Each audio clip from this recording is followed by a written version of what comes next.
அனைவருக்கும் வணக்கம். இந்த பிடி பிஆர்டியினுடைய கவுன்சிலிங்கோட டேட் எப்போது, அதே மாதிரி சர்டிஃபிகேட் வெரிஃபிகேஷன் எப்போ நடக்கும் அப்படிங்கிற மாதிரி தொடர்ந்து நம்மக்கிட்ட கமெண்ட்டில் கேட்டுட்ருக்கீங்க. ஸோ இதுக்கான ஒரு மிக முக்கியமான ஒரு அறிவிப்பு, ஒரு மகிழ்ச்சி செய்தி தான் இன்றைக்கி நம்ம பார்க்க போகிறோம். அதுக்கு முன்னாடி நம்ம சேனலுக்கு புதிய பார்வையாளர்களாக இருந்தீங்கன்னா மறக்காமல் சப்ஸ்கிரைப் பண்ணிக்கோங்க, பக்கத்தில் இருக்க பெல் ஐக்கானை கிளிக் பண்ணிக்கோங்க. அப்போ தான் டிஆர்பி மற்றும் பள்ளிக்கல்வித்துறையிலிருந்து எந்த தகவல் வந்தாலும் நான் வீடியோ போட்டோன்னே உங்களுக்கு நோட்டிஃபிகேஷனாக வந்து சேரும். அதே மாதிரி நமக்கு தெரிந்த வட்டாரங்கள் மூலமாக நமக்கு கிடைச்ச அந்த தகவலை தான் உங்களுக்கு நான் ஷேர் பண்ணுறேன். நீங்கள் கேட்டிருந்தீங்க ஆக்சுவலாக கமெண்ட்டில், இதை பற்றி சொல்லுங்கள், கவுன்சிலிங் பற்றி, அதே மாதிரி சர்டிஃபிகேட் வெரிஃபிகேஷன் பற்றி எனக்கு எந்த டீட்டெயிலும் தெரில, இப்போ ஏதோ அதை பற்றி பேசிகிட்டு இருக்காங்க, நடந்துகிட்ருக்கிறதா அப்படின்னு சொல்லிட்டு சொன்னீங்க.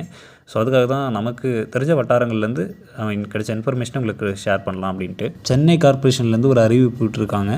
அது என்னென்னா செலெக்ஷன் லிஸ்ட் வந்து கொடுத்துருக்காங்க. ஸோ இது சர்டிஃபிகேட் வெரிஃபிகேஷனுக்கு கூப்பிட்ருக்காங்க. இதுக்கு என்னென்ன ஆவணங்கள் தேவை அப்படிங்கிறதையும் அதே மாதிரி கொடுத்துருக்காங்க. இது நீங்கள் சர்டிஃபிகேட் வெரிஃபிகேஷனுக்கா இல்லை கவுன்சிலிங்க்கா அப்படின்னு கேட்டிங்க அப்படின்னா அது என்னங்கிறது தெரியல.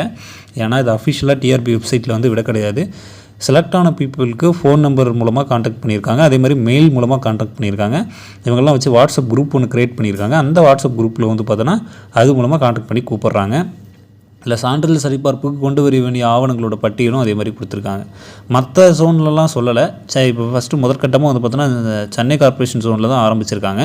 அது என்னென்னு பார்த்தீங்கன்னா என்ன ஆவணங்கள் கொண்டு வரணும்னா, greater Chennai corporation call letter original இருக்கணும், டிஆர்பி கால் லெட்டர் ஒரிஜினல் இருக்கணும், any other letter received from TRP அது ஒரிஜினல் இருக்கணும், பர்த் சர்டிஃபிகேட் இருக்கணும், எம்ப்ளாய்மெண்ட் கார்டு இருக்கணும், கம்யூனிட்டி சர்டிஃபிகேட் இருக்கணும், 10th mark sheet, 12th mark sheet, UG degree certificate with mark ஷீட்ஸோடு இருக்கணும் அப்படிங்கிறத கொடுத்துருக்காங்க. இதுதான் இப்போ கிடச்சிருக்கிற அப்டேட்டு.